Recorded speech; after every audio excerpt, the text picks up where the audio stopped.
Hello. কিরে বুবাই, কখন আসছিস? আর বলিস না দিদি, এমার্জেন্সি মিটিং পড়ে গেছে। ব্যাস, ভাইফোঁটার দিনটাও একটু ম্যানেজ করতে পারলি না? সবাই আসছে, তুই আসছিস না, কেমন লাগে? মন খারাপ করিস না দিদি, জানিসই তো প্রাইভেট সেক্টরের কেমন চাপ। রান্না করলাম যে। সেটা আমি রাত্রেবেলা এসে খেয়ে নেব। না না, ওই খাবার আমি মুখে তুলতে পারবো না।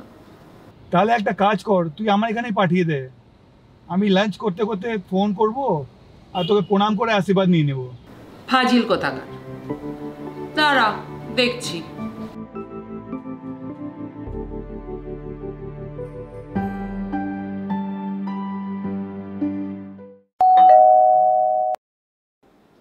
যাচ্ছি।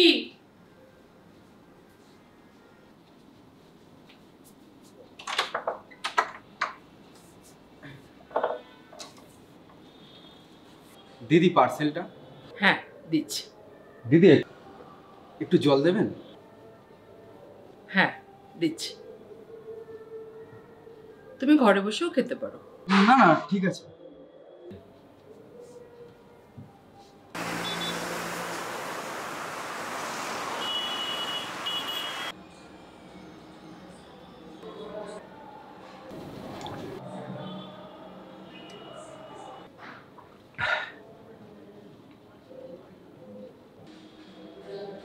ধন্যবাদ দিদি, আসছি।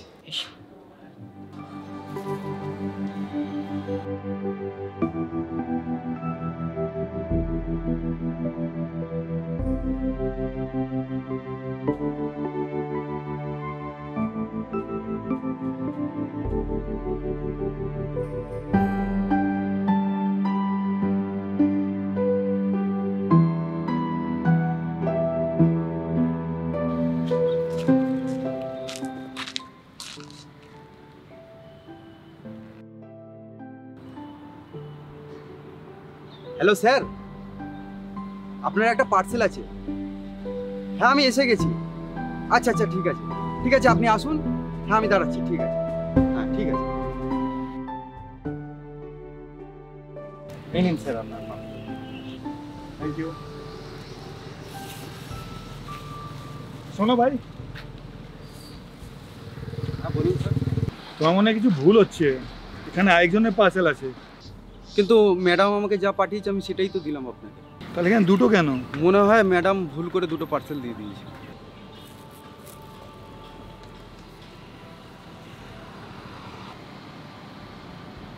উফ, এটা তোমার জন্যই।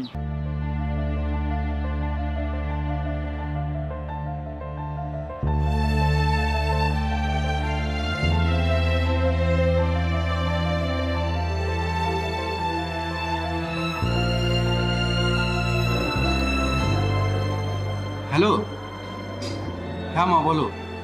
না না আজকে আমার একটু দেরি হবে, অনেকগুলো অর্ডার আছে তো তাই। বলছি শোনো না, তুমি তুমি বোনকে বলো যে ভাইকে ফোঁটাটা দিয়ে খেয়ে নিতে। হ্যাঁ আমি খেয়ে নিয়েছি। না আমি তো যেতে পারবো না, তুমি ফালতু অপেক্ষা করতে বারণ করো না, চিন্তা করো। হ্যাঁ হ্যাঁ হ্যাঁ রাখছি। ভাই, দুটো পার্সেল পাঠালাম, যে ছেলেটা পৌঁছতে যাচ্ছে তাকে একটা দিয়ে দিস।